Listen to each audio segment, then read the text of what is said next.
since run a project about cross-innovation. It's an EU-funded project looking at with other cities across the community, including Berlin and Amsterdam, and we're all looking at the same types of things. And we did a manifesto for cross-innovation, and we've been using that in the summer. So I thought I'd just give some key words about what, for us, innovation's about. And maybe the speakers will, I'm sure they will amplify some of these key ideas. So 5 things really. First thing is change, and how open you are to change, and how open you are to looking at interdisciplinary change. That's the way it's going to go. And how open you are to intercultural change as well. So change is, for me, a key thing with innovation. Secondly, it touches on a bit, like I said about Detroit, but ecosystems. This sounds a bit jargonistic. That's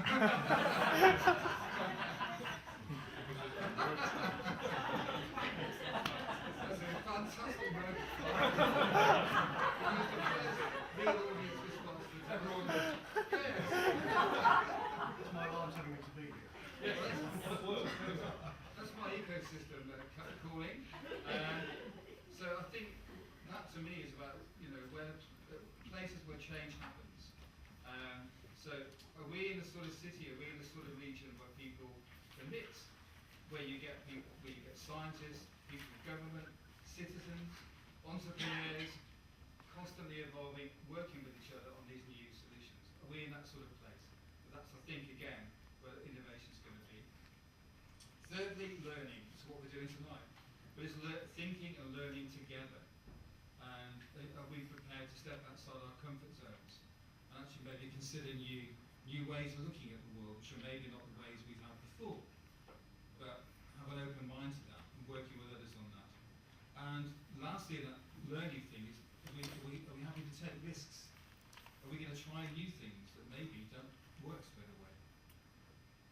My fourth point is frontiers, because to do this kind of work, you need pioneers, people who will do this, if you like, go out there and ask others to follow them. Can I suggest our panelists are such people? I think you need that. And I suggest in this room there'll be other pioneers as well, who are open to change and show others what change is possible. And fifthly is the future. I went to a thing in Amsterdam where this guy, I'm sure it was his real name, but I always remember it because it's called Michel Zappa. I wish I was called Steve Zappa. Probably people might remember me more. But anyway, Michel talked about, he said, well actually, what I'm about is finding solutions for problems which don't yet exist. And I thought, yeah, I can get that. It's not just finding solutions for things now, but what is our society, what is our economy going to need? What kind of ways of thinking, what types of new solutions, whether it's products or services, are we going to need in the future? So I think that's an interesting comment from me. Finding solutions for problems which don't yet exist. So those are my, if you like, 5 key points, I think, for this evening. It's my pleasure to introduce Jonnie. Actually, he's the first speaker. For those of you who don't know Jonnie, he's been working in and collaborating in television and digital media for some years now. He's a director of Maverick TV, and he's also looking at things like, he's not smiling on the end of the age, disease. He's been doing things increasingly though in terms of diversifying into areas such as education, health, which you'll talk a lot about tonight, and alongside young people and filmmaking. He's a director with Creative England, and he's a fellow of Warwick University. So he's, I think, an excellent speaker to kick off our discussion this evening. So, Jonnie, it's over to you. Thanks very much, and I do apologise for the beginning. I'm not feeling too good. I've got a bit of an allergy, but I'm trying to go through digitally unhealthy tonight.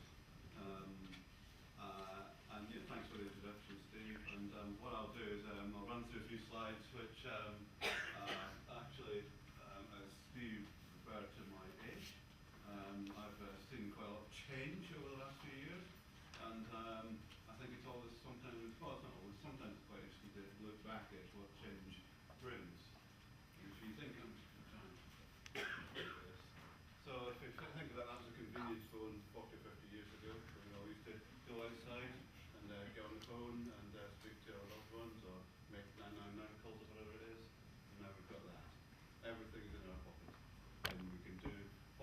where we want, whenever we want, rather than relying on these rather large analog systems. Similarly, 50 years ago, the poster used to come around in his, or usually his, sadly, red van and deliver the letters, physical letters, through our doors. And you probably noticed that happens less and less because we've got this thing. It's transformed the way we communicate with each other, and that's through a digital system rather than an analog system. 1960s, the vinyl single. 80s, the CD, moving towards digital, and now downloads. Massive change in the way we produce and consume music. Reading. Those were the days when people used to sit there with a book and read a story. And now we've got this, audiobooks, which people have on their iPhone or their Android phone and listen to what they want, where they want, rather than reading. And publishing in the 60s used to have learned folk, commercial folk, that used to make decisions about what they felt was the most important thing to publish so that they could promote the best quality, but also the most commercial opportunity. And now we've got the opportunity of people self-publishing. Write it yourself, publish it yourself. It's strangely what's happening, a full circle going on now, where publishers are all looking out for the next self-published success and trying to grab a hold of that and promote those new authors. The wonderful Kodak, which sadly went down a couple of years ago, and who invented celluloid and photography, and now we've got Instagram on your phone immediately, and now you've also got Installette, which allows you to compose your photographs into formats that are much more fun than just a simple photograph, and brings the skills of photographers to everyone. Games, you know, we used to sit around playing our board games, Monopoly, Risk, Monopoly. And now the kids are upstairs playing Mushy Monsters, and mum and dad are doing something else. And then the weather, man, there we were telling us what was going to come next, and now we've got the amazing weather mob, which is a lovely crowdsourcing weather app on your phone that allows you to comment on what sort of weather it is, how you're feeling about it, and do what you want. And then people can, your community can share what the weather's doing where they are. And actually what's really interesting about this is that people from the Philippines or China or Brazil, as well as the UK, talk to each other about what the weather is and where they are. And so you've got this travel around the globe.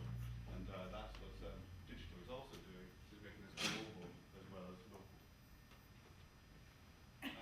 In Car City, like Detroit, like the article yesterday, Detroit was Car City, it's no longer Car City, and Birmingham, luckily, is still a bit of a car city because cars being manufactured here and more people employed doing it, so that's fantastic. But those people are actually relying those sort of digital technologies in the cars to allow people to have the sort of the car that they want, and they control it themselves. And I was speaking to somebody from Jaguar Land Rover, and they were telling me that new cars are 33% mechanically produced. Skills required to deliver cars are 33% mechanical, 66% electronic. That's the way the world is going. Transport. Now we've got digital cards, and now soon we won't have to bother travelling because we're speaking to each other using digital systems. We can do that from home or from the office. City, there we are. Rotunda and King Kong. They were great days in Birmingham in the Bull Ring, and now that's what's happening behind the scenes. The whole city, and like other cities in the global environment, are being controlled by digital systems, and everything from transport to utilities and services. Construction, hard work, now 3D printing. For large-scale 3D printers like this can now manufacture houses there and then. Shopping, well, so eBay and Amazon mean that we can shop for what we want from our homes and get what we want immediately delivered to us, which threatens the high street as well. Banking, that was it. 40, 50 years ago, we did things with calculating machines, and now we can actually do it on our mobile phone. And I know Dave Roberts is here, and he might like to see that. He sent me that last week, which is a Birmingham app for using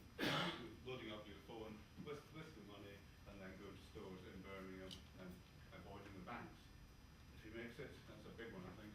Good luck. Thanks. Great to see you come from Birmingham. Government, the driving licence, again, paper, analogue, now all digital, unified systems, and the Academy officer forcing that through. Government in 1960, Harold Macmillan, getting ready to make a television broadcast. Things can go wrong. Education, everybody at their desk learning 40, 50 years ago. Now YouTube and online systems allow children to learn using digital technologies. And I think we're saying that actually that's helping children learn in new ways, and in ways they can start to control how they learn and participate, contribute to their learning, rather than just learning by rules.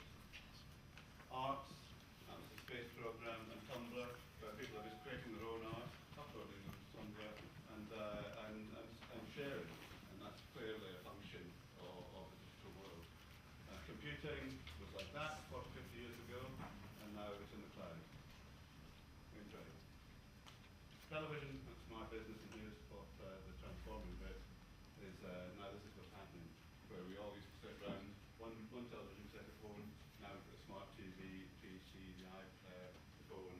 Everything is digital and allows lots of jobs. And health, this great big system for doing dialysis.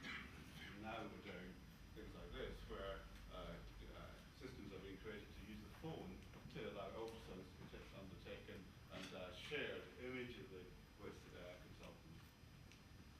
Electronic consultation, this is Embarrassing Bodies Live from the Clinic, which comes out of QE in Birmingham, and that allows people to Skype in their conditions to the doctors. The doctors can make a diagnosis there and then, and if they can't make a diagnosis there and then, they then can share with doctors in the other parts of the studio.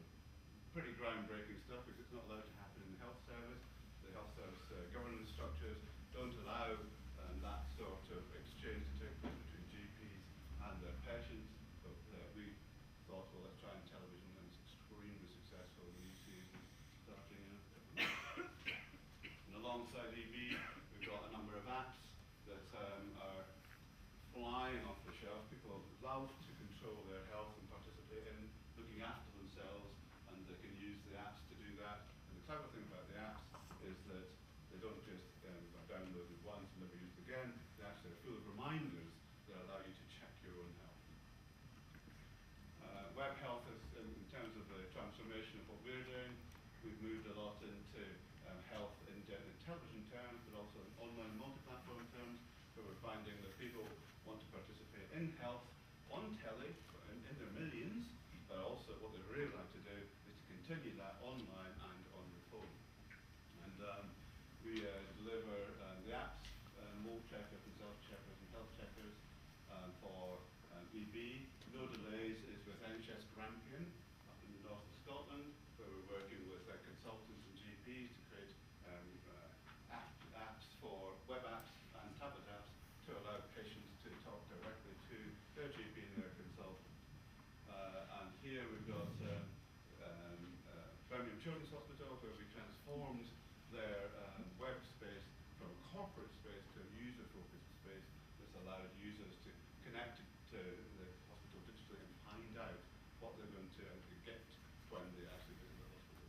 And then the top NHS local, which is sort of strategic health authority in the West Midlands, where we've created digital services for staff and citizens to allow people to access what information, what services, where they are and when they need them.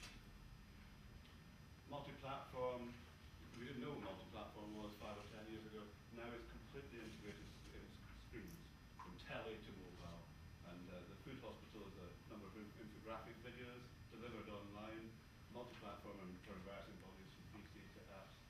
And then the feedback app were Birmingham Children's Hospital, where NHS local created an app that allows people to make a comment about the ward they are on, and it goes straight to the hospital, and the hospital receives that query, good or bad, and then does the appropriate thing about it, and then that goes straight onto the website. So it's very, very public.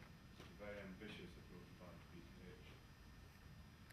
TV health, Island Hospital, Bizarre ER, and Embarrassing Bodies in Victoria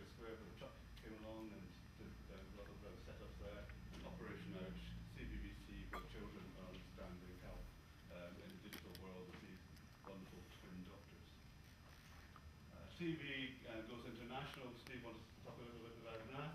EB is sold to over 80 territories around the world, the format and the programs. Island Hospitals from Jersey, Billy Connolly, there's Route 66 across America and sells across the world. And if you go on an airplane, you're quite likely to see that series. Premier Agency is a model agency, which is a multi-camera proposition. You could only do with digital. Cameras were all over the agency, and that allowed us to take feeds the whole time and cut them on the fly, but then also review as it can go along. And then My Super Suite World Class for MTV. MTV is a global broadcaster, broadcasting digitally, and we do that. And then Bizarre ER has gone from a BBC Three show, very successful show, but has now been taken up by Discovery Fit and Health, so it's going global through selling the program, but then also doing the programs in different parts of the world. And that shows the kind of multi-platform approach of the Model Agency, because with so many feeds from so many contributors, we're able to record all that, cut that, and then make that available as unseen videos to the audience. The audience can decide to see behind the scenes in the agency. And then this is in My Super Suite, it goes global. This is the Korean version. A lot of fun. Bizarre ER, as I said, we're making it Bradford, Massachusetts, with play-ins from Brazil, Poland, and Far East. Finally, this is real breakthrough for us in terms of, to date, we have led from television backwards into online. This is the other way around, where we have been commissioned by Google to produce a number of all year round channels that are commissioned by Google. They're not free, and it's going extremely well. We've been going for 6 weeks, and this one in particular is the Daily Mix, which is a kind of lifestyle show. As you can see, 1.5 million viewers in 6 weeks, which is extremely good, and it's kind of fun lifestyle stuff, and that's what a lot of people want, and they can actually take action. And that came through last week from one of the senior execs at Google,